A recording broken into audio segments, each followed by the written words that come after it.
Halo, selamat malam teman-teman semuanya, sahabat Palka, para muda semuanya. Malam ini di Bakal Bicara saya punya tamu yang spesial. Karena bagi saya sendiri adalah sangat spesial karena gini, spesialnya sederhana.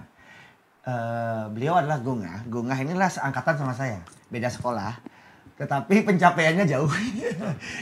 Pencapaian Gonga dibandingkan saya secara pribadi. Jadi di bidang kita masing-masing, Gonga itu saya ngeliatnya punggungnya doang gitu. Jadi seperti kayak gini. Kalau suatu saat saya pingin sekali bisa menyentuh punggungnya Gonga, Gonga saya sudah di samping Anda gitu. Jadi Gonga itu udah sejauh itu. Tapi Gonga itu orangnya sangat low profile. Dari tadi saya bilang begitu, beliau selalu menolak loh sebenarnya. Selalu bilang masih belajar gitu. Jadi yang belum tahu tentang Gonga, simple aja. Kalau pernah dengar, kalau sering mengikuti PKB, sering melihat festival-festival karawetan atau belaganjur gitu ya. Ini tiang nggak tahu sih bedanya berkaitan sama belaganjur, mungkin Gonga bisa jelaskan nanti. Itu Gonga selalu ada sebenarnya di belakang. Kemarin juga beliau mau mengadakan festival atau lomba belaganjur sebali di Garuda Wisnu Selasi di Tabanan, dan itu antusiasnya dari seluruh Bali loh. Saya hadir di situ. Kalau saya jadi jurinya saya bingung, ini semua bagus gitu loh. Serius nih kau Gonga. Serius. Gila nih bagus semua gitu loh.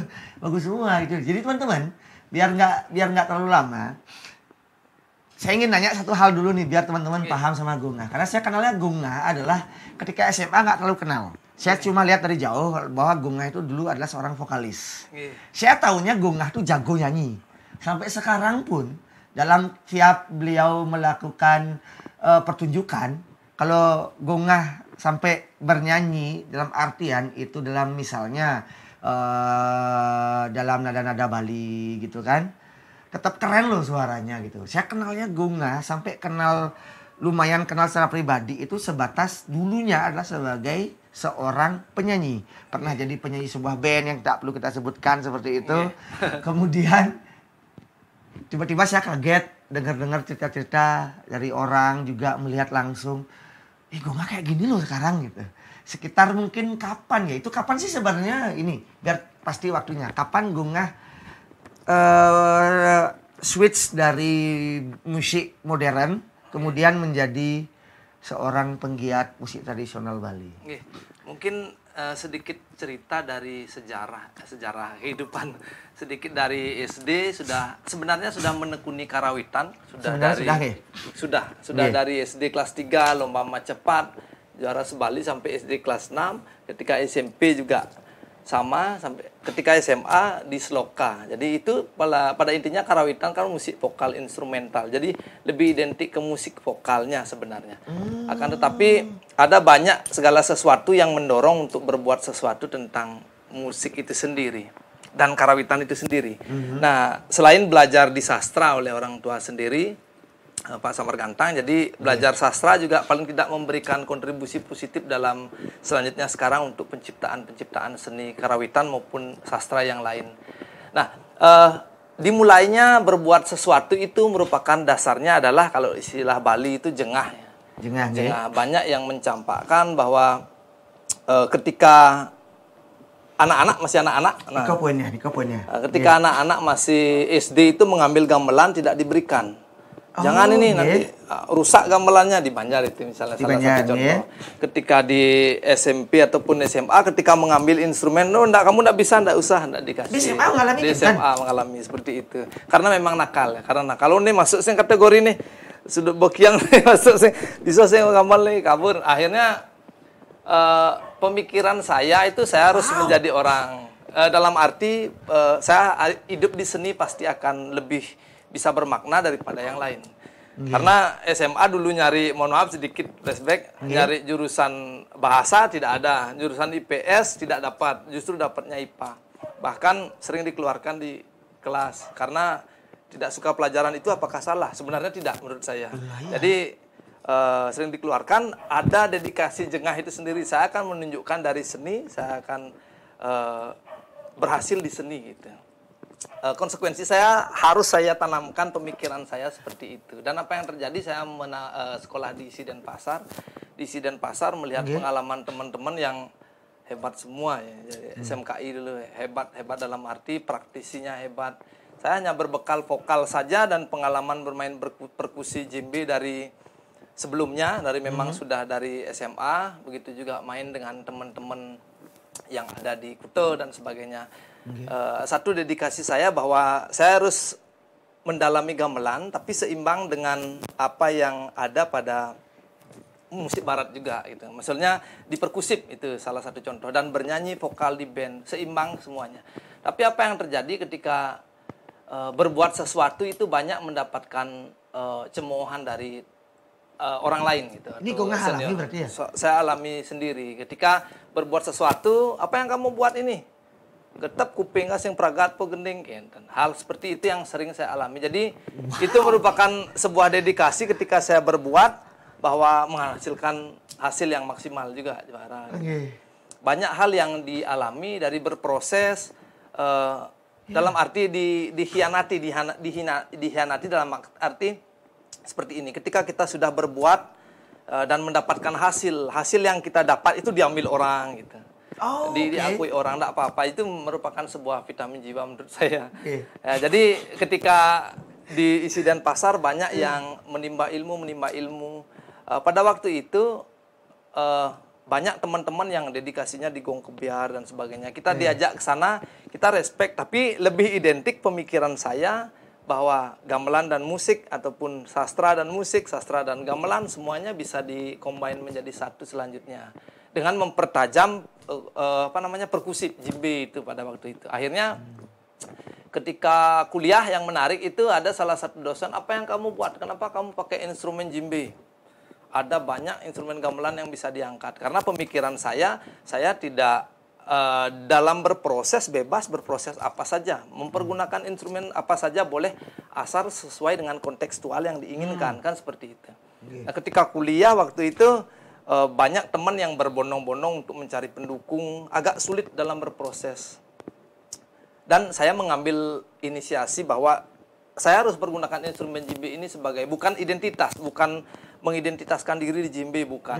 Tapi melainkan memang dedikasi saya, basicnya di sana saya angkat itu. Jadi pada waktu itu konsepnya moving beat, pergerakan pukulan dalam hitungan. Karena begini, ketika kita bermain perkusi djembe itu perasaan yang carut marut yang ada, beban segala sesuatunya ketika kita bermain dia hilang begitu saja. Itu Terlebih itu yang dialami. Carut marut hilang. Ya, begitu juga pengalaman dengan teman bermain di jazz gamelan maupun dengan mengkombinasi perkusi djembe, kendang dan instrumen gamelan itu. Itu lebih menarik menurut saya. Jadi tapi tidak menutup kemungkinan bahwa harus kita mendalami musik tradisional sebelumnya gitu. Harus dikuasai secara mendetail keseluruhan instrumen itu sendiri. Jadi baru bisa meloncat ke selanjutnya. Jujur saja kalau saya setengah-setengah, serba setengah di musik juga setengah, tapi dengan dedikasi yang tinggi dan semangat yang memberikan kontribusi ke pemikiran saya bahwa saya harus menjadi seseorang yang bisa membantu regenerasi saya di Tabanan selanjutnya.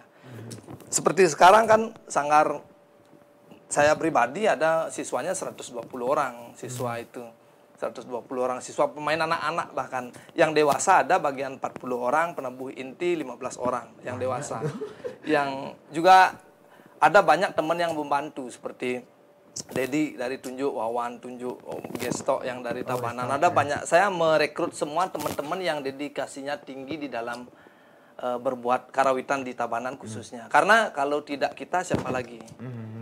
Itu yang saya alami. Jadi pada intinya dengan berbuat sesuatu dari dasar basicnya adalah karawitan sebelumnya, musik vokal, tembang macepat, geguritan, seloka, begitu juga sastra, menciptakan beberapa puisi, begitu juga mengkombinasi puisi menjadi lagu, menciptakan lagu menjadi sebuah band dan sebagainya. Itu merupakan sebuah pondasi yang saya lalui untuk mencapai sekarang. Dan sekarang pun saya harus banyak belajar lagi. Ada banyak yang harus dipelajari, masih banyak yang kurang. Itu. Nggih. Niko yang tiang ini agak loncat-loncat dikit nih. Nggih, enggak apa-apa.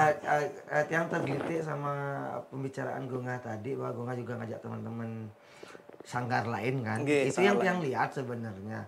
Karena biasanya ketika orang sudah dalam posisi, anggaplah dalam posisi Gonga nih ya.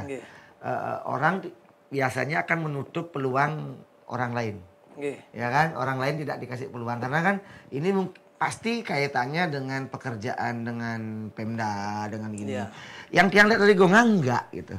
Orang-orang yang pernah berada bersama Gonga Iya. sampai sekarang masih bersama gitu loh. Iya, masih Jadi bersama, bukan ya. pernah bersama, jadi tetap bersama gitu loh. bersama, ya. Kenapa mau seperti itu? Kayak si Gesto tadi, Iya. yang lain juga kan. Mereka kayak udah punya sanggar sendiri kan. Iya, Tapi Gonga masih, tapi kayak kemarin kita buat pekerjaan untuk yang Tanah Lot itu, Gesto datang, yang lain datang gitu loh. Nggih. Itu kenapa begitu konsepnya? Terus gimana caranya maintain itu gitu, Nggih. menjaga itu? Kalau saya pribadi berpijak dari pengalaman-pengalaman sebelumnya bersama orang, bersama teman. Misalnya salah satu contoh ketika rekaman gamelan musik jazz ke Perancis gitu. Nggih. Ketika sudah di Perancis kita berproses, berproses sampai akhir dan album itu selesai dan dikirim ke Perancis. Kontribusinya tidak diberikan ke saya Oh, udah sama dikasih? sekali. Oh, enggak. Tidak, sama teman lah. Nah, itu satu. Yang kedua ada banyak dengan grup-grup besar misalnya. Saya tidak melihat itu. Saya melihat bahwa sebuah pengalaman yang dilakukan itu berdasar pada sebuah inti apa yang bisa ditarik garis dari hal itu. Jadi saya punya dedikasi ketika pulang di Tabanan itu berbuat sesuatu. Kalau ada project atau apapun saya akan buka ke teman-teman yang lain. Ada di Tabanan itu ada banyak, ada Sanggar Madulinggo yang punya Gustano, teman tiang, ada banyak. Ditunjuk ada Pak Sumandi di sana, ada teman-temannya regenerasi sekarang kan bagus-bagus, Wawan, Dedi, dan di sana ada Saka, ada teman banyak. Begitu juga yang ada di beberapa tempat, ada yang di Bajro itu ada banyak peluang yang memungkinkan kita harus terbuka bahwa tidak ada yang di atas gitu. Kita sama rata. Nah itu. Seperti itu. Jadi satu contoh ketika saya mendapatkan proyek besar untuk Tanah Lot Festival. Tanah Lot Festival yang kontribusinya luar biasa. Saya terbuka saja dengan teman, mengajak teman-teman semua, ini ada budget segini. Sangat luar biasa besar, mari bantu saya dalam berbuat. Saya akan berbuat, ayo ikut terlibat. Kita bagi bersama. Itu dari awal, dari sudah sebelumnya. Mungkin sudah ketika masih kuliah mendapatkan hal yang proyek kecil-kecil itu saya berikan terbuka dengan teman. Karena berdasar dari pengalaman sebelumnya, saya tidak seperti teman-teman yang lain mungkin, mohon maaf, yang tidak memberikan kontribusi ke hak saya itu tidak diberikan. Gitu. Pemikiran saya seperti itu. Jadi ada job segini, mari kita terbuka. Ini ada, silahkan kita bagi bersama. Karena begini, banyak pemikiran bahwa ketika konsumtif, mohon maaf, jika sebagai seniman itu konsumtif berorientasi kepada ekonomi akan hancur, tidak akan bertahan lama. Sudah banyak bukti. Seberapapun hebatnya nama besar seniman itu sendiri, ketika tidak tidak sesuai dengan proporsi mereka dan teman-teman akan lari seperti itu. Jadi untunglah pada saat sekarang banyak teman percaya bahwa kalau ada A ya saya katakan A. Mari kita bagi bersama, ketika ada permasalahan akan kita hadapi bersama. Gitu. Itu yang pemikiran saya sampai sekarang seperti itu. Untunglah jujur saja dalam hal ini istri yang mendukung Gong Ade, mendukung dalam segala hal, khususnya di kostum ya. Hari Dwipa Gamelan Group dan Hari Dwipa Collection yang saya punya, dibantu dalam pendanaan untuk membeli instrumen apapun itu. Dan banyak pendukung-pendukung lain dari teman-teman juga gitu. Betul. Jadi itu yang saya alami. Ya. Itu yang tiang kagumi. Karena tiang sama Gonga sendiri awalnya Dumun mungkin ingat tiang minta tolong waktu bukan saya sih, sama teman-teman menggarap Tabanan Kreatif Festival pertama. Gonga menurunkan Jim Besul. Sebelum itu sebenarnya ada sama lagi. Komunitas Cleopatra tahun 2010. Itu responnya enak sekali tuh sama Gonga. Jadi tinggal ngomong, ayo main gitu. Segampang itu loh gitu loh. Tiang di sana tiang melihat bahwa poin-poin pengabdiannya ada, meskipun Gonga sendiri mungkin secara sadar atau tidak sudah melakukan itu. Apakah Gonga sadar sendiri, apakah dengan sadar melakukan itu apa enggak, tapi dia nggak tahu lah. Nggak perlu juga kita bahas, tapi Tiang lihat sendiri sejak 2010 itu sama Cleopatra. Terus Tiang buat sama teman-teman untuk Tabanan Kreatif Festival, Tiang minta tolong sama Gonga, Gonga langsung respon loh. Nggak ada nanya budget berapa gitu. Nah, yang kayak gitu. Nah, kemudian kaitannya adalah begini. Untuk menularkan ini kan Tiang tahu sendiri, Tiang baru-baru tahu sih sebenarnya dari beberapa ngobrol dengan teman. Untuk membiayai sebuah sanggar itu tidak murah. Dengan biaya latihan yang murah gitu loh. Sanggarnya tidak murah, tapi biaya latihannya murah. Cara karena gini, Tiang kasih dasar lagi biar teman-teman nggak bingung Tiang bertanya ini. Karena Gongah sekarang itu punya sanggar Hari Dwipa kan. Hari Dwipa Gamelan Group, kemudian juga punya bisnis pakaian gitu kan. Saya pikir itu adalah support untuk sanggarnya sih, kayak seperti gue bilang tadi. Benar. Ini manage-nya seperti apa? Tapi Tiang yakin nih sebenarnya gue menjalankan apa yang juga senengi aja sih sebenarnya. Anggaplah bilang syukurnya jalan dan ini. Terus kenapa bisa yakin melakukan Niki gitu? Ya, keyakinan ini muncul sebenarnya begini. Kalau saya berpikir bahwa saya punya leluhur Kompiang Tiang Dalang, penari topeng, Wayah juga penari topeng, Aji di bidang sastrawan. Jadi saya harus melanjutkan itu karena begini. Dalam seniman itu tidak saja berpijak kepada materi, melainkan melakukan sebuah ruang pemikirannya yang ada di dalam pikiran itu menjadi sebuah karya dan bisa bermanfaat. Dan itu pun sebuah dharma. Perbuatan baik. Jadi ketika orang senang, sama seperti layaknya kita keseniman, bahwa ketika kita berbuat sesuatu yang bagus dan menarik orang itu senang, kita akan membantu pemikirannya, membantu merefreshkan pemikiran orang, dan itu merupakan sebuah karma baik. Itu satu. Yang kedua, saya berpijak bahwa segala sesuatu yang didapat berdasarkan perbuatan baik itu dalam arti kita berbuat mengajar tanpa berorientasi pada materi, paling tidak kontribusinya tidak secara langsung. Bisa saja dituangkan ke hal yang lain. Salah satu contoh, ketika mengajar teman-teman dulu yang di daerah Kute ya, di Seminyak itu.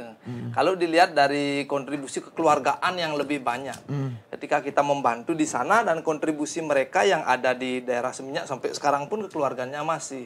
Dan kita dapat secara tidak langsung ketika kita menikah, segala sesuatunya dibantu. Yang ingat tuh, itu yang satu. Datang soalnya. Yang datang waktu itu. Itu satu. Selanjutnya kalau berpikir bahwa jujur saja saya untuk sekarang awalnya mencari hingga sampai sekarang ada toko dan sebagainya, kostum itu dibantu juga oleh seni itu sendiri. Karena ketika kita mengajar, paling tidak kontribusinya ada. Padahal saya tidak ada promosi, ayo beli di toko saya. Tidak ada seperti itu. Murni 100% bahwa saya berbuat. Mungkin kontribusi itu dikenal bahwa dia punya seperti ini, punya toko, mari kita ke sana. Begitu juga sanggar. Kalau di sanggar kami kan ada 6 pengajar ya. Teman-teman, bukan bisa kekeluargaan, saya katakan teman seperti Dedi. Gesto Saka, Pak Mang lagi, meskipun Pak Mang itu ada umurnya sampai 65 tahun, tapi dia membantu. Saya punya dedikasi bahwa saya harus mengajak teman-teman yang dedikasinya tinggi untuk mendapatkan pengalaman di luar gitu. Dedikasi saya seperti ini sekarang. Begitu juga anak-anak. Dan anak-anak dari sebenarnya berbuat sanggar itu positifnya adalah saya bisa menyalurkan hobi atau pemikiran. Yang kedua, menjalankan titah leluhur. Yang ketiga, berbuat baik untuk anak-anak. Dalam arti seperti ini. Ketika anak-anak itu zaman sekarang pakai gadget, main HP saja, tolong bantu dan sebagainya. Secara tidak langsung saya membantu dia untuk membatasi 1,5 jam atau 2 jam untuk bermain. Bahkan latihan. Saya untuk latihannya dibatasi bermain HP itu dengan mempergunakan hal yang positif dari main gamelan itu sendiri. Itu. Dan begitu juga saya memberikan pemahaman kepada orang tuanya bahwa apa yang kami lakukan di sanggar, berikan kami sebuah kebebasan untuk membentuk anak-anak itu sendiri. Pertama disiplin, yang kedua jangan sekali-kali pegang HP. Dan itu terbukti. Ada siswa yang orang tuanya adalah teman saya. Jadi dari dia matanya yang sering main HP, gadget itu dengan main gamelan dan sebagainya lupa. Sampai sekarang pun sudah sedikit terobati. Ya, mendingan lah. Ya, lebih mending ya. Tidak lagi parah untuk mata anak-anak itu sendiri. Itu keren. Itu.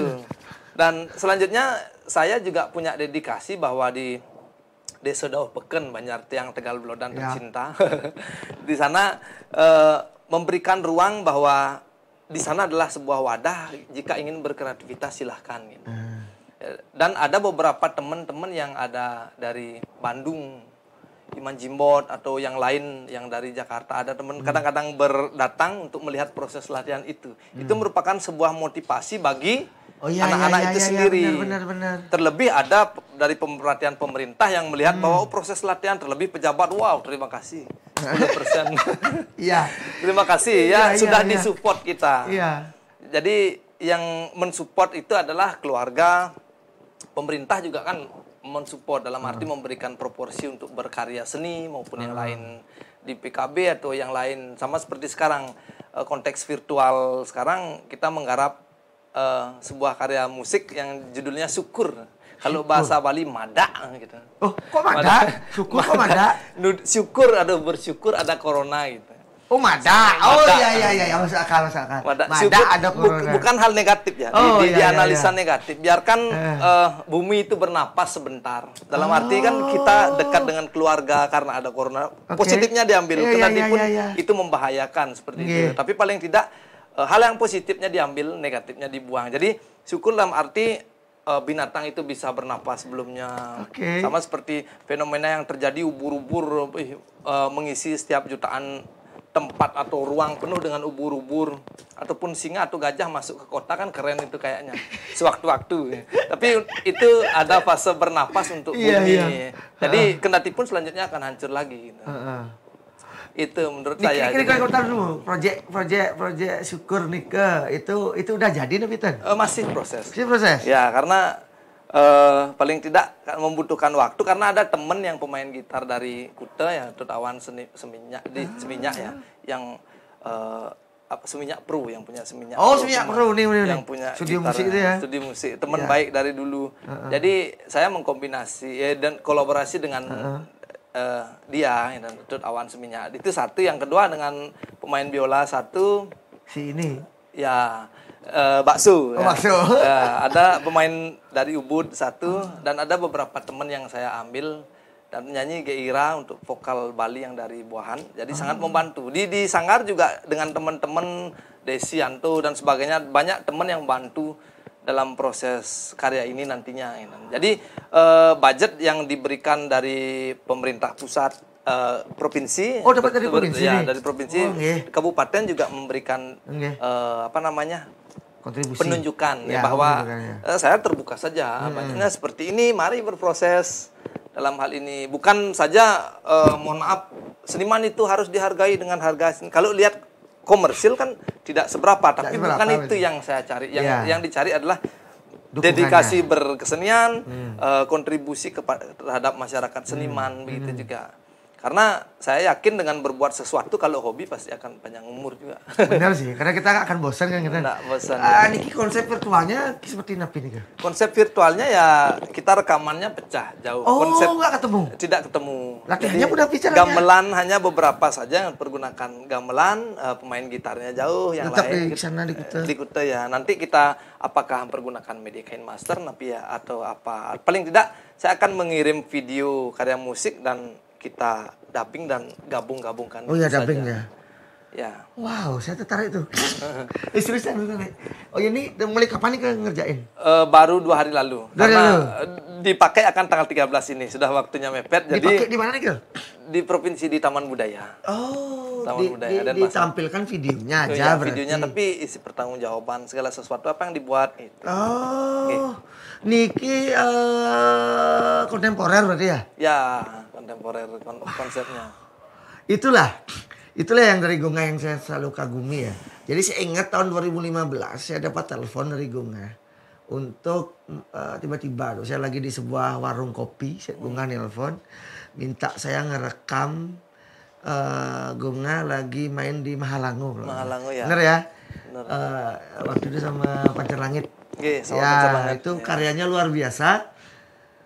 Dari sanalah kemudian saya baru secara benar-benar secara bulat Oh, gongah ini seperti ini loh. Tak pikir cuma ya gamelan biasa. Jadi menggarap Belaganjur atau apa namanya gong kebiar kan loh. Kemudian yang lihat di Mahalangmu itu, wow, ini karya yang secara jujur tidak gampang. Termasuk juga waktu kemarin garap nikel tapi di waktu garap di Tanah Lot. Dia kan mengikuti semua proses latihannya. Yang lihat hari pertama latihan tuh, Mimi, ragat kal nih. Jujur dia bilang gitu. Maksud Tiang gini, Tiang kasihan gitu. Karena waktunya mepet. Kalau waktunya panjang pasti beres. Itu serius dia ngomong tuh mungkin jemping ya ini ada jemping. Pasti Pak berpikir gitu kan, pasti mikir gitu. Ini bisa selesai nggak dalam sebulan nih gitu. Tiang jujur pesimis gue. Nih, masalahnya gini, karena waktu itu teman-teman yang tidak tahu itu mengajak 700 seniman. 700. Kalau cuma 900 gitu. Kalau cuma ngajak satu barung gitu, Tiang yakin, percaya, karena Tiang tahu kapasitas gongah gitu loh. Tapi kemudian gila nih segini latihannya pertama itu kan kayak gimana gitu loh. Gongah tekanannya tuh di sana gitu kan. Kalau idenya mungkin gongah udah jadi, mentransfernya itu biar bisa jadi itu gimana tuh kesulitannya dan kok bisa sukses seperti itu? Tiang kaget loh. Sebenarnya kaget. Dari pengalaman ya sedikit dan saya juga harus terus belajar dengan situasi yang ada. Pengalaman yang menarik itu dasarnya adalah ngajar di Seminyak, daerah Seminyak. Ketika respon itu sama sekali tidak ada. Tidak ada yang respon. Dari berapa guru yang mengajar tidak merespon bahwa yang mengajar tuh dianggap sepele. Nah, ketika kita terjun ke sana ya harus masuk ke ranah pemikiran mereka. Apa yang mereka pribadi, personal pemainnya. Jadi bagaimana menyikapi segala situasi karena kita tahu bahwa daerah itu Seminyak itu agak sultan pada waktu itu, mohon maaf. Jadi apa yang terjadi kita bisa dan mendapatkan juara terbaik waktu itu. Dan itu menjadi sebuah pengalaman dan begitu juga selanjutnya terkadang seperti ini. Kamu berbuat ini kamu tidak akan bisa. Tidak akan bisa waktu 9 hari. Pernah saya membuat sebuah komposisi 9 hari. Belaganjur waktu berisi tari. Belaganjur tari disuruh membuat. Ketika saya membuat ada pemikiran dari teman senior seniman bahwa kamu tidak akan bisa waktu 9 hari saya tunjukkan dengan bisa dan selesai dan hasilnya mendapatkan hasil juara. Itu yang menjadi sebuah motivasi dan melihat situasi yang ada ketika berhubungan dengan yang diajar itu melebihi dari bahkan 50 orang, 100 selanjutnya 300. Itu gila. Kecak 300 orang, 450 sampai bahkan ketika mengajar kecak bagaimana mengkonsepsi pemikiran agar tersampaikan ke mereka. Nah, itu. Ya paling tidak harus ada joke dikit. Harus ada serius dan itu tersampaikan dan bisa terlaksana dengan baik. Nah, yang di 900 pemain waktu Okokan kolosal itu menyamakan persepsi pemikiran itu yang agak sulit tetapi hasilnya jadi kan. Saya lakukan dalam arti seperti ini. Ketika kita memberikan pemikiran kita sepenuhnya kepada mereka dan mempercayakan kepada mereka dengan kekeluargaan itu akan tersampaikan. Dan terkadang begini, kalau kita memiliki konsep yang kuat dalam arti dari rumah itu membawa media catatan dan sebagainya. Pengalaman-pengalaman sebelumnya berkarya. Ketika mempergunakan media catatan, ketika ditransfer tidak tersampaikan karena daya kemampuan teman-teman itu ada yang kencang, ada yang biasa. Jadi paling tidak kita harus melihat situasi yang ada pada saat itu. Ini ada sebuah alat, mari kita buat. Saya buat pada saat itu saja dengan respon tidak bisa dipungkiri antara Tuhan, seniman dan karya seni ya. Tuhan, leluhur, seniman, karya seni, karunia dari Tuhan juga gitu. Gila, dan respon teman-teman juga kadang-kadang kan semakin teman itu responnya hidup ini layaknya pancing kalau prinsip saya. Maksudnya? Pancing. Ketika kita ditarik, kita harus menarik, timbal baliknya seperti itu. A sama dengan kalau saya pribadi A ya justru A aksen atau double A saya berikan. Ketika dia proporsinya baik kepada kita, timbal baliknya baik. Ketika dia ngawur, ya kita 2 kali lebih ngawur. Ya, itu seperti kuadrat. Pemikiran seperti itu. Di berkomposisi juga sama. Ketika materinya bagus, ketika memberikan sebuah aksentuasi motif atau interlocking figuration, kontekan, segala sesuatunya kalau sudah didapat cermat sekali didapat ya paling tidak musik itu akan berkembang lagi gitu. Wah, gila. Artinya gini, tiang-tiang rangkum nikah adalah Gunga mempercayakan. Harus percaya. Percayakan. Tidak ada beban apapun. Saya punya materi seperti ini, bahan begini, sudah percaya. Gunga percayakan. Dan itu dapat respon yang ternyata sangat selama ini baik gitu ya. Itu adalah pelajaran sih bagi tiang pribadi, adalah kadang-kadang karena tiang sendiri pun punya konsep apa, tiang pasti agak ini kayaknya orangnya nggak bisa gitu loh. Jadi gue melepaskan gitu ya. Iya, melepaskan saja. Paling tidak harus masuk ke ranah pemikiran ketika dia tidak dapat bagaimana caranya mengolah agar esensi musik yang dibuat itu tidak hilang gitu. Iya. Kadang-kadang begini, orang beranggapan bahwa ketika orang itu tidak bisa main gamelan, disepelekan atau dicampakkan. Banyak kejadian bahwa seorang komposer kita perlombaan misalnya, perlombaan apapun, festival ataupun yang lain, ketika materinya kurang bagus, kadang-kadang tidak mau mengambilnya, nanti jatuh pamor saya ya yang sebelumnya itu kan banyak. Kalau saya tidak berpikir seperti itu, mari berproses. Masalah pemikiran yang orang tanggapin personalitas terhadap karya saya biarkan saja, entah bagus atau tidak. Yang jelas saya berbuat maksimal dan berbuat sesuatu yang positif untuk karya itu sendiri dan untuk mereka. Gitu. Meskipun bersama orang yang mungkin dianggap atau memang tidak secara kemampuan kurang ya. Tapi kita harus hargai dan itu, ya. Gonga poinnya adalah mengambil potensi terbaik mereka, ya kan? Terbaik, pernah nggak kaget dengan hasil yang orang-orang yang diremehkan, misalnya Gonga ngajak kerjasama dengan sebuah sekegong itulah, yang kemampuannya mungkin tidak terlalu bagus. Pernah nggak kaget dengan hasil yang Gonga buat sendiri sama mereka? Kaget itu loh, kayak ternyata mereka bisa sehebat itu gitu. Bisa seperti itu ya. Sering ya berarti? Sering. Ketika kok saya bisa berbuat seperti ini ya. Salah satu contoh ketika mengajar anak-anak. Susah nih kok. Agak lebih sulit daripada orang yang sudah orang kuliah di sekolah seni, lebih mudah untuk mengajar. Anak-anak yang sama sekali tidak tahu itu menjadi sebuah komposisi ya. Bahkan pernah sebuah kejadian bahwa ketika saya membuat sebuah karya yang judul Ngempu. Dipentaskan di GWS kemarin sama di Sirarnau yang melibatkan anak-anak yang baru belajar. Apa yang dibuat ketika anak-anak itu baru belajar, nekep nggak bisa. Memang konsepnya adalah ngempu. Jadi yang menarik teman saya Dori itu memberikan pemikiran yang terbuka saya. Dalam arti seperti ini. Ketika saya berbuat sesuatu, ada mencoba ampun pola yang sederhana dan memberikan gila ke hal-hal yang seperti ini. Itu bisa dilihat di YouTube, itu karya ngempu itu sangat sederhana sekali. Ketika saya mengutarakan jong jorong jong jong, anak-anak memukul jong jorong jong jong, kadang-kadang tidak bersamaan. Jadi menjadi sesuatu yang menarik. Kacau lah. Tapi jadi malah unik gitu ya. Itu konsepsi yang terjadi sama seperti ketika karya John Kay gitu, hanya terdiam dan orang mendengarkan selama 4 menit 33 detik itu. Itu konsepsi musik. Diam saja ketika membuka permainan musik barat itu, piano dan sebagainya, diam saja 33 detik itu. Jadi itu merupakan konseptual karya.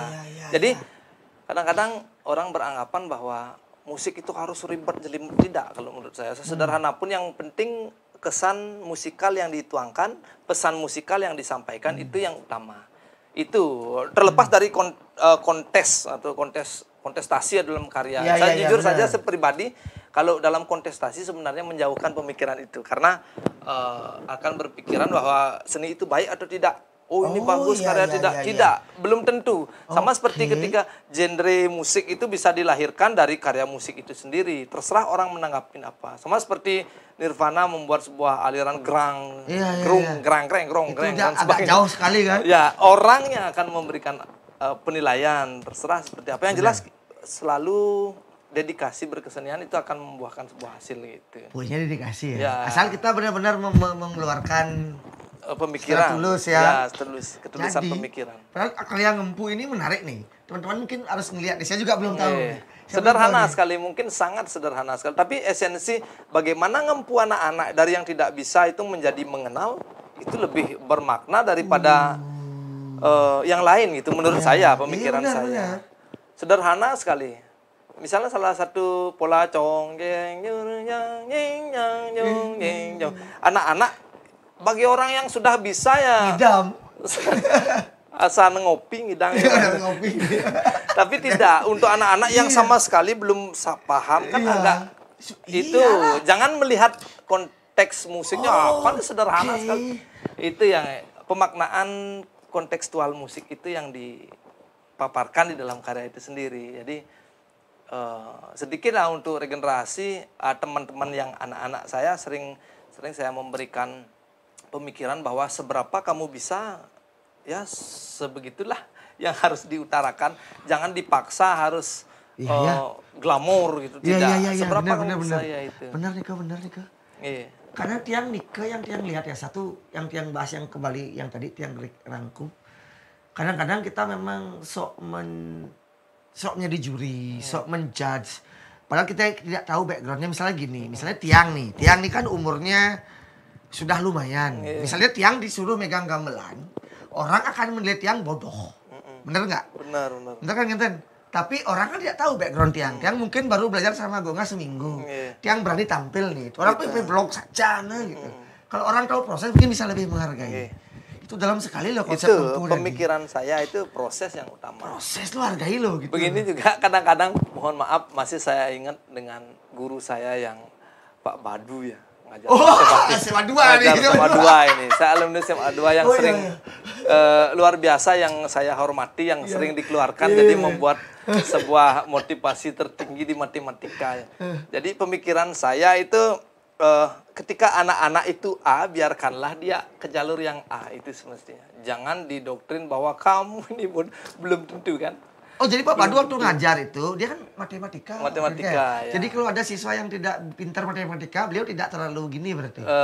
Jadi tergantung maksudnya seperti ini. Jadi kita sebagai siswa harus tahu diri ya. Oke. Kalau meskipun IPA lah pada waktu itu ya nggak tahu dapat IPA ya jurusan IPA 1 itu misalnya menarik sekali ketika belajar ya sudah kena alkohol sudah seperti itu yang dialami jadi tidak masuk itu jadi tapi penting itu pentingnya adalah disiplin sekolah tuh harus mendengarkan kalau mendengarkan nanti paling tidak kalau disuruh A ya A tidak akan bisa bebas menurut saya mohon maaf ini jebing contohnya nih sudah itu satu. Jadi harus jangan salahkan ketika orang tapi tidak kriminal ya. Tapi jauh kriminal, tidak kriminal. Jadi ketika disuruh A kita membuat B apakah salah itu kan tidak gitu. Itu ya jangan menjudge orang bahwa ketika dia tidak paham A berikan pemahaman mungkin dia paham B gitu. Saya sering memberikan pemikiran itu kepada teman-teman yang menjadi pendidik gitu. Jangan menjudge bahwa ketika dia tidak suka A dianggap bodoh atau yang lain.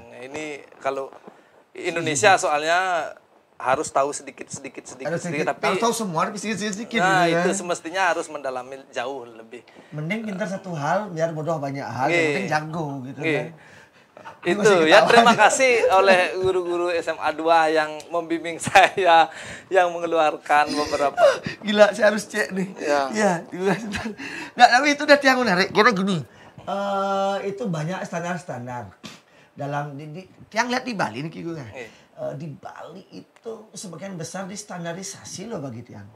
Misalnya yang kita persempit Niki di dua hal kalau tiang yang sering lihat itu lomba bela ganjur tidak terlalu sering. Yang tiang sering lihat itu lomba nyanyi. Jadi misal tiang pernah nih gitu melihat lomba nyanyi salah satu juri ngomong gini, tadi cara masuk ke panggungnya kurang bagus, saya langsung kaget. Masa sih? Lomba nyanyi nih, cara masuk panggung kok dinilai gitu loh. Nah ini tiang minta pendapat Gonga maksudnya. Kemudian di dunia gamelan juga sepertinya seperti itu loh. Kenapa nih kalau bisa dibantu tiang gitu. Mohon maaf, penilaian itu tergantung personal. Kalau ada unsur hal yang negatif di pemikiran mereka akan paling tidak sudah terpatahkan hal yang bagus itu. Nah kan kasihan gitu. Iya kasihan. Memang ini tergantung dari perlombaan yang dilakukan. Misalnya salah satu contoh ketika kejelian panitia di dalam memilih juri. Unsur kedekatan memang tidak bisa dipungkiri. Iya saya pungkiri benar. Misalnya kalau salah satu contoh, saya kenal teman baik juga Pak Made Subandi yang dari Batu Yang Gianyar. Ketika Batu dia Yang. merupakan orang yang low profile, segala sesuatu yang dibuat itu berdasarkan kalau A ya A, analisanya bagus. Oh gitu. Jadi hal-hal seperti itu yang tidak ada sentris-sentrisnya, baik Tabanan, sentris Oh iya. Gianyar, sentris Bagus sih Bandung, sebenarnya sentris. ya, bagus. Jadi pemikirannya murni. Murni ya.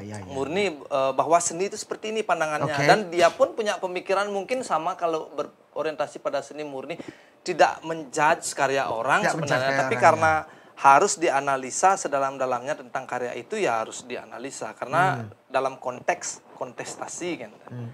Itu menurut saya pribadi harus sesuai dengan personalitas dan kemampuan, baru sesuai dengan penilaian gitu. Kalau seperti yang tadi dikatakan jalan dihitung, ya bagaimana kalau orang pincang tapi suaranya bagus kan? Nah, Iga sampun. Kaget ya? Yang itu dibacakan, maksudnya ini Nggih. tadi kan dikomentarin tuh. Nggih. Di Bali nih Ki, dan tidak di TV, yang kebetulan nonton. Gila lu ya gitu kok. Lomba nyanyi nih gitu loh. Nggih. Nah, coba gue pendapat itu lanjut dulu Ya, Tiang Purwo. itu yang menurut saya ya harus sesuai dengan profesional personalitas orang. Kalau dia di koridornya di karawitan atau musik, berikanlah dia menganalisa musik, Penilaiannya bukan yang sebatas lain. itu, Ya, kan? jangan ke tari gitu kan, agak Iya, berbeda analisanya, pasti akan berbeda. Iya. Karena 100% kalau diputar pun, kalau saya pribadi untuk belajar tari saja, menganalisa tari harus putar kepala untuk menganalisa tari dibandingkan benar, musik. benar. Agak sulit, gitu. Nggak Pasti sulit gitu. Jangan dicampur Apalagi yang adukkan DKP atau yang lain, atau desain, saya menganalisa di sana pasti kurang paham.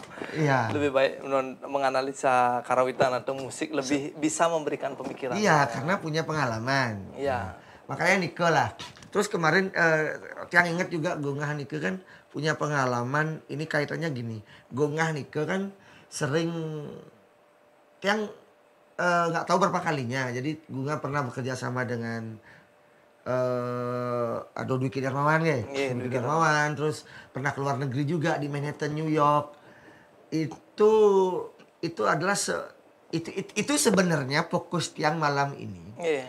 Itu fokus Tiang malam ini untuk mengajak Gonga di Palka Bicara adalah karena untuk diri Tiang juga gitu. Tiang jadi untuk teman-teman bahwa kita tidak pernah terlambat untuk belajar. Iya.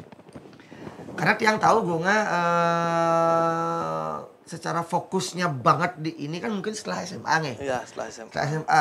Setelah SMA anggaplah 5 tahun setelah SMA itu sudah mencapai level-level seperti itu gitu. Iya. Itulah suatu motivasi bagi saya pribadi dan mudah-mudahan juga untuk teman-teman yang nonton. Yang Tiang tanyakan adalah bagaimana sih prosesnya Gonga bisa melakukan fokus seperti itu? Iya. Yang tadi sih gua Ampro. Tadi Gonga udah bilang ini ada karena leluhur seperti itu. Nggih. Selain Nike untuk Nggih. itu metode hariannya seperti apa? Ya, metodenya adalah keikhlasan sebenarnya. Tapi dan cita-cita itu adalah doa. Oke. Sering saya memaparkan bahwa cita-cita itu adalah doa. Kalau orang cita-citanya menjadi A dengan dedikasi yang tinggi, terus berusaha pasti akan tersampaikan. Nggih. Secara tidak langsung itu.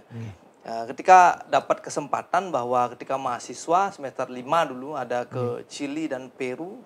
Jadi terpilih menjadi mahasiswa untuk berangkat ke Chili dan Peru gitu bersama beberapa dosen untuk melakukan sebuah pertunjukan. Itu merupakan pengalaman pribadi yang sangat berharga. Selain sebelumnya memang sudah ditunjuk untuk menggarap di Genteng Kali Surabaya untuk menggarap komposisi musik dengan instrumen ada di sana dengan menggabungkan dengan sastra, musikalisasi puisi dan sebagainya, pementasan di Genteng Kali, pernah di Bandung juga dan ada beberapa tempat lain sebelum berangkat itu. Jadi dedikasi yang dilakukan adalah maksimalitas dalam berbuat sesuatu. Maksimal dalam arti ketika menimba ilmu apa yang diberikan kita mendengarkan. Jadi mengambil intisari apa yang diberikan, paling tidak itu memberikan kontribusi kepada kita pribadi. Ketika kita bisa dan justru pasti dianggap bisa ketika kita bisa mengaktualisasikan kemampuan kita. Itulah kesempatan seperti itu yang saya dapatkan. Dan setelah menamatkan diri itu ada peluang juga karena sering dedikasinya bermain perkusif dan gamelan.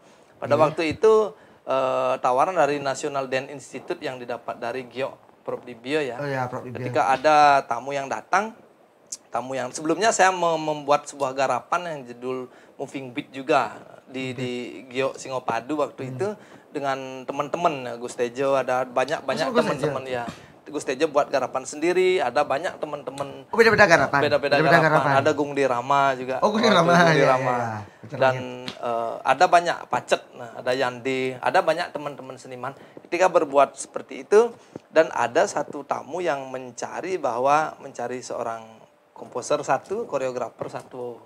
Jadi datanglah tamu dari National Dance Institute Manhattan, New York itu, dan Prof. Dibio menghubungi, jadi merespon langsung tari itu menjadi respon langsung. Ini tariannya kita saya respon dengan djembe dan gamelan. Jadi dimintalah untuk mengajar di National Dance Respon Institute. langsung, maksudnya beliau main mereka menari, langsung kita yang direspon. merespon. Wow. Live dengan hitungan berapa kita mainkan secara langsung. Oh, gitu? Seperti itu ya. Jadi kalau mohon maaf kalau mempergunakan instrumen satu lengkap itu kan tidak akan mungkin kan. karena banyak orang kan. Ya, personalitas yang lebih diutamakan. Jadi respon langsung, apa yang mereka lakukan kita respon dengan gamelan, apa yang mereka lakukan kita respon dengan balinis instrumen drum, kendang, kita respon dengan djembe seperti itu. Ya. Dan dibantu oleh teman saya Kadek Wahyu Dita waktu itu. Jadi yang sekarang di Disebut Provinsi itu orang hebat juga. Jadi ketika saya mendapatkan kesempatan itu mengajak anak-anak di Giok Singopadu itu seperti Cilin, ada banyak teman-teman sekarang sudah pada hebat-hebat semua. Jadi sempat mengajar di National Dance Institute. Ngajar di sana juga? Ya, kolaborasi dengan teman-teman di sana gitu. Jadi bersama almarhum Pak Nyoman Suro. Jadi dimanapun berada banyak pengalaman yang dia berikan ketika merespon sebuah alam menjadi sebuah karya, itu merupakan sebuah ilmu yang luar biasa. Gitu. Kadang-kadang di sana juga stock exchange bersama orang-orang Meksiko. Ketika tariannya dia seperti apa, kita merespon secara langsung lewat musikal kita pribadi. Itu yang sebenarnya lebih sekarang lebih, kalau istilah Bali itu lebih melekat, nyangket. Bisa dikatakan sebagai teman saya yang sekarang di Kanada, Balot ini. Jadi personalitas dia pribadi. Jadi ketika dihubungkan dengan ini ada musik, ada alat, ada instrumen lain, kita masuk di sana, itulah musik juga gitu. Jangan berorientasi bahwa dengan bergrup saja orientasinya kita bisa, tidak. Menurut saya salah satu contoh Pak Subandi yang ada di Gianyar, ketika diberikan ini sebuah alat, respon langsung, ya bisa respon langsung. Itu yang bagi regenerasi sekarang atau seniman-seniman muda sekarang lebih identik lah berbuat sesuatu untuk personal. Karena menurut saya kalau personal, semakin kuat personal dimanapun bisa, instrumen apapun bisa, ketika direspon oleh orang lain itu akan menjadi sesuatu personalitas profesional pribadi bagi seniman itu sendiri. Tidak saja menukik kepada membuat satu komposisi dengan berbanyak score dan sebagainya. Itu harus bisa, harus menguasai tradisi secara keseluruhan, secara kontekstual musik apapun yang diinginkan. Tapi koridor yang utama itu adalah satu hal, ketika seorang seniman bisa merespon orang lain secara nyata, itu jauh lebih tinggi intelektual seninya menurut saya pribadi. Kalau saya lihat itu di Subandi ya, di Gianyar itu bukan mengagungkan, bukan. Jadi ada lagi seniman yang hebat, Pak Made Arnawo itu, dosen saya yang saya hormati ya. Jadi paling tidak dia memberikan pemikiran ruang terbuka kepada mahasiswa, bahwa segala sesuatu yang dibuat itu silahkan, asalkan masih dalam koridor etika. Dengan instrumen apapun etika, silahkan ya? Gitu. Niko yang utama. Jadi banyak hal yang didapat bahwa, untuk regenerasi ataupun seniman-seniman muda sekarang, paling tidak saya menanamkan hal itu kepada teman-teman atau anak didik maupun yang lain yang di Sanggar. Harus personalitas itu dikuasai, semua instrumen itu harus bisa, dan harus menghargai tradisi sebelumnya, karena apa yang kita injak sama seperti ring di jogenah tanah ketapakin, iri ke langit ke junjung. Ring di jogenah tanah ketapakin, iri ke langit ke sungsung. Mangde gemuh lalano. Jadi pada intinya adalah di mana kamu tinggal, ya di sana harus kita memupuk pemikiran kita dan sepenuhnya harus menguasai apa yang ada di sana dan menghargainya, baru terserah kamu terbang kemana itu. Iya, Itu pemikiran dasarnya saya. benerin dulu. Nggih, Pak. dasar Ya, ya. sekuat. Pijaannya biar jelas. Gitu. Nggih. Gila tuh. No. Nah, Satu yang contoh, masih sorry. penasaran loh, yang masih Nah, penasaran. Jadi waktu di Geo itu kan diminta ngerespon. Nggih. Waktu di Medan tadi ngerespon juga. Ngerespon juga Oh, tidak latihan. latihan dulu. Nggih. Tapi di sana kan berhubungan dengan ada di berbagai negara di seluruh dunia ya. Ada yang Oh, dari iya, iya, Meksiko, iya, ada iya, yang iya. dari Peru, ada yang dari Kanada. Siswa itu ada banyak. Nggih. Jadi ketika dia berbuat sesuatu ya yang dikoreografi oleh Pak Suro waktu itu, dan hanya kita diberikan ruang untuk merespon langsung saja. Iya. Tarian saya seperti ini, apa yang kamu lakukan? Ya saya pergunakan sepenuh tenaga saya untuk berbuat sesuatu. Bermain 2 orang saja, bermain piano, satu main piano, Piano satu saya bermain kendang Bali, seruling, gamelan, bermain kompleks lah. Dan itu pun alat itu pinjam di KBRI. Oh, Di nggak Banten. bawa di sini. Enggak, ada di Semua KBRI dari ya. BRI. Oh. Hanya membawa satu saja, jimbe yang sampai sekarang masih ada di rumah.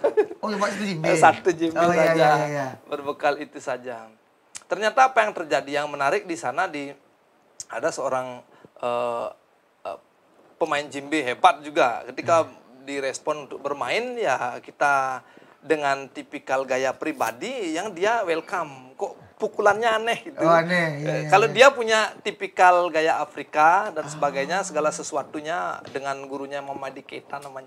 Ketika Tahu saya itu. ya akhirnya saya mempergunakan teknik saya pribadi. Ketika saya bermain dengan mereka itu, jadi sesuatu ya ketika improvisasi itu ada yang berbeda, sentuhan berbeda. Pukulanmu kok berbeda seperti itu dia. Dia malah tertarik belajar, maksudnya mengamati juga. Gitu Mengamati ya? juga responnya, pola pukulan yang berbeda itu menjadi sesuatu yang menarik gitu. Itu paling tidak itu pengalaman pribadi. Dan hal yang menarik yang kita orang Bali kan kebanyakan yang jujur ya. Jujur dalam arti ketika orang itu belajar, kita welcome sekali. Iya. Sangat welcome sekali. Tapi harus ada koridor yang harus kita tekankan pada diri kita. Ketika seorang orang dari luar belajar ke kita, sedangkan ketika dia sudah bisa, dia mempergunakan kemampuannya untuk mengajar di sana dengan orientasi ekonomi. Itu Oh, iya, yang iya, harus iya, dipertimbangkan. benar. Memang banyak kejadian seperti iya, itu. benar. Banyak kejadian seperti itu. Jadi dan tidak bisa dipungkiri bahwa kalau di negara lain itu ya profesionalitas sangat dihitung. Per jam berapa bayarannya Banget, untuk iya. belajar djembe saja atau tabla, berapa dolar untuk. Dan seperti itu. Dan semestinya bagi regenerasi ataupun anak-anak ataupun siapapun harus mempelajari lokal jenius yang ada. Gamelan yang ada, tembang yang ada kan banyak ditinggalkan sekarang. Bahasa Bali saja ditinggalkan. Anak-anak berbahasa Indonesia semua. Kadang-kadang mohon maaf, kadang-kadang kalau bahasa Bali nanti bahasanya kasar dan sebagainya. Tidak sebenarnya. Itu bahasa ibu, paling tidak unsur kedekatan itu ada. Sangat penting sekali. Tapi untuk sekarang kan banyak anak-anak berbahasa Indonesia. Dan begitu juga segala sesuatu yang ada di Bali itu harus dihargai sepenuhnya. Dan banyak ruang pemikiran yang bisa diungkapkan, kritikan misalnya bisa diungkapkan di musik kalau saya pribadi. Sama seperti sekarang fenomena yang terjadi bahwa lahan persawahan itu semakin habis. Itu saya ingin utarakan menjadi sebuah karya musik sebagai pesan pelestarian pertanian, bahwa leluhur itu kita harus junjung tinggi juga. Orang berbuat sesuatu, leluhur berbuat sesuatu, membuat sawah, sama seperti sawah-sawah yang ada di Tabanan khususnya. Kalau saya, mari kita lestarikan. Itu pemikiran saya untuk saat ini. Jadi menciptakan instrumen musik dari persawahan itu sendiri. Yang kemarin sudah saya buat. jadi, ya? Tapi belum saya tidak berani push, publikasikan. Jadi itu. Jadi pada intinya sebagai bisa seniman itu harus bisa mengutarakan sesuatu lewat bahasa musik. Membahasa musikan sesuatu melalui dedikasi pribadi sebagai pesan musikal. Itu kalau saya pribadi. Itu. Ini adalah sebuah, bagi Tiang adalah, bagi saya pribadi adalah sebuah hantaman. sebuah minimal itu tamparan gitu. Karena jujur saja saya pribadi tidak bisa memainkan alat musik manapun. Modern enggak, tradisional enggak gitu. Tapi nyanyi kan keren ya. Enggak, lebih bagus gonggah lah jauh. Enggak, dalam artian gini.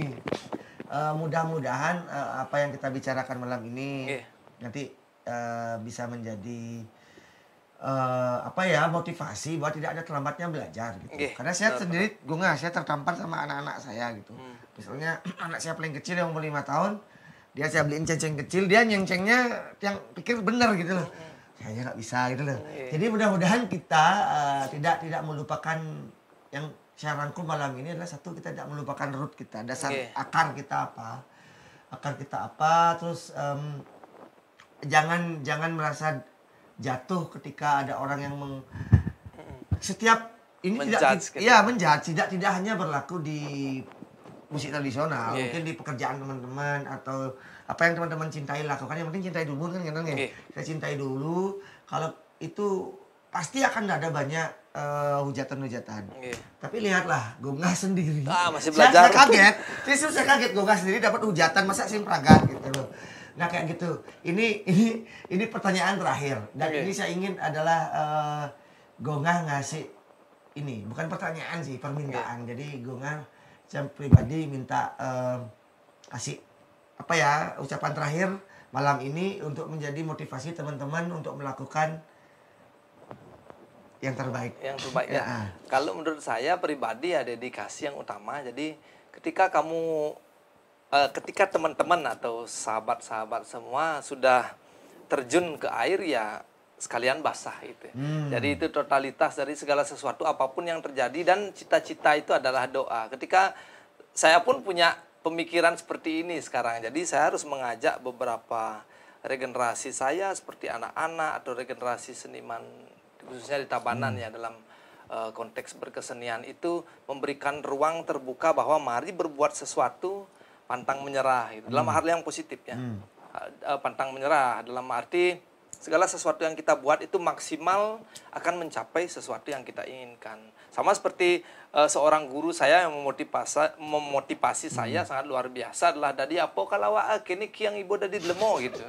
Dadi apo jadi loh. Dadi apo. Saya punya dedikasi, Pak, saya akan berhasil, Pak. Suatu saat saya akan keluar negeri dengan megambel gitu.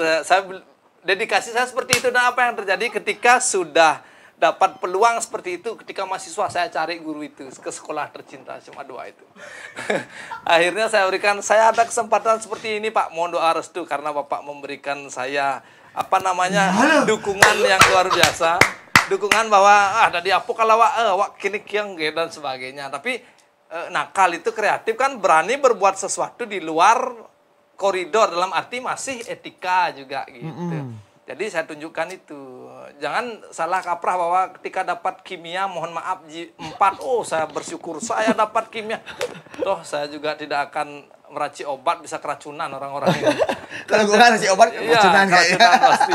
Karena dedikasi saya di seni bukan saja. Di situ. Bukan di situ. Jadi harus dihargai. Nah, bagi teman-teman atau rekan-rekan yang sudah berkecimpung di karawitan, di musik, marilah membuka diri bahwa segala sesuatu yang kita buat itu dalam hal yang positif akan menghasilkan hal yang positif gitu.